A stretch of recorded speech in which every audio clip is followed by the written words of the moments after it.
এক দুঃখী টুনির গল্প। হ্যাঁ ছোট্ট বন্ধুরা, চলো আমরা দুঃখী টুনির গল্পটি দেখে আসি। কাঞ্চনগড় নামক জঙ্গলে বাস করত এক টুনি। টুনিটি ছিল খুব অসহায় ও দুঃখী, কারণ সে যখনই ডিম পাড়ত কেউ না কেউ তার ডিম চুরি করে খেয়ে ফেলতো। এই ডিমগুলো আমাকে সাবধানে রাখতে হবে, যে করেই হোক এই ডিম থেকে বাচ্চা ফুটাতে হবে, কেউ আবার খেয়ে না ফেলে তাও আমাকে দেখতে হবে। প্রতিবার আমার ডিম কে যেন খেয়ে যায়, এবার দেখি কিভাবে আমার ডিম খায়। টুনির এই সব কথা দুষ্ট শিয়ালটি আড়ি পেতে শুনল। না না, যে করেই হোক টুনির ডিম দুটো খেতেই হবে। দেখি টুনি কিভাবে পাহারা দেয়। যাই, আমি বরং একটু খাবারের খোঁজে যাই, দেখি কিছু পাই কিনা। টুনি যখন খাবারের খোঁজে বের হলো, তখন ওই দুষ্ট শিয়ালটি টুনির বাসা থেকে ডিম দুটো চুরি করে নিয়ে যায়। অনেক খোঁজাখুঁজির পর টুনি খাবার পেল না। বাসায় এসে দেখে তার বাসায় ডিম দুটোও নেই।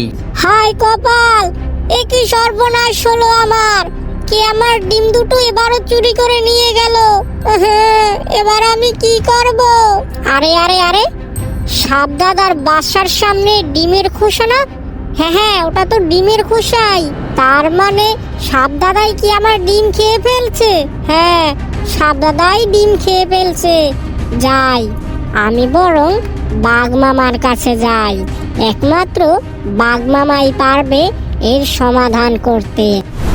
আরে টুনি ভাগ্নি, তুই হঠাৎ আমার কাছে, কি হয়েছে? আরে বলো না বাঘ মামা, কে যেন প্রতিবার আমার ডিম দুটো চুরি করে নিয়ে যায়। এ তো খুব দুঃখের কথা ভাগ্নি। আচ্ছা ভাগ্নি, তোর ডিম দুটো কে চুরি করে নিয়ে যায়, তুই কি তা বলতে পারো? আমি আসার সময় সাপ ভাইয়ার বাসার সামনে কতগুলো ডিমের খোসা দেখেছি। সাপ ভাইয়াই আমার ডিম খেয়ে ফেলছে। কা কা, না টুনি বোন, সাপ ভাইয়া তোমার ডিম খায়নি। ওই দুষ্ট শিয়ালটি সাপ ভাইয়ার বাসার সামনে ডিমের খোসা রেখেছে, আমি দেখেছি। এর মানে বাঘ মামা, আমি সাপ ভাইয়াকে শুধু শুধুই সন্দেহ করেছি।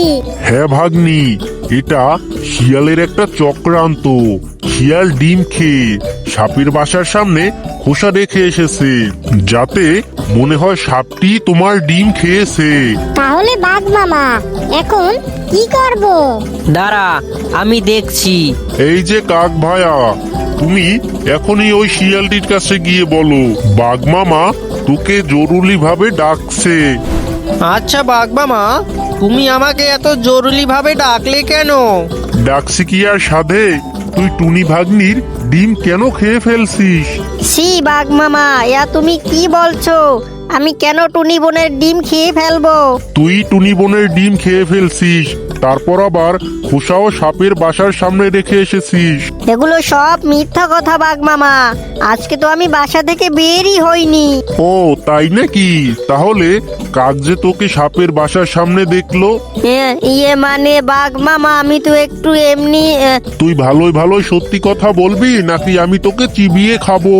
ইয়ে মানে বাঘ মামা, আমার ভুল হয়ে গেছে বাঘ মামা। হ্যাঁ টুনি বোন তুমি আমাকে ক্ষমা করে দাও, আমার ভুল হয়ে গেছে। শিয়ালটি যখন তার নিজের ভুল বুঝতে পারছে, তখন শিয়ালটিকে ক্ষমা করে দেওয়াই উচিত। শোনো শিয়াল ভাইয়া, তুমি আমার ডিম আর কখনোই চুরি করে খাবে না, না হলে আমি আবার বাঘ মামার কাছে আসব। তখন বাঘ মামা তোমাকে সত্যি সত্যি চিবিয়ে খাবে। না মানে টুনি বোন, আমার ভুল হয়ে গেছে, এরকমটি আর কখনোই হবে না।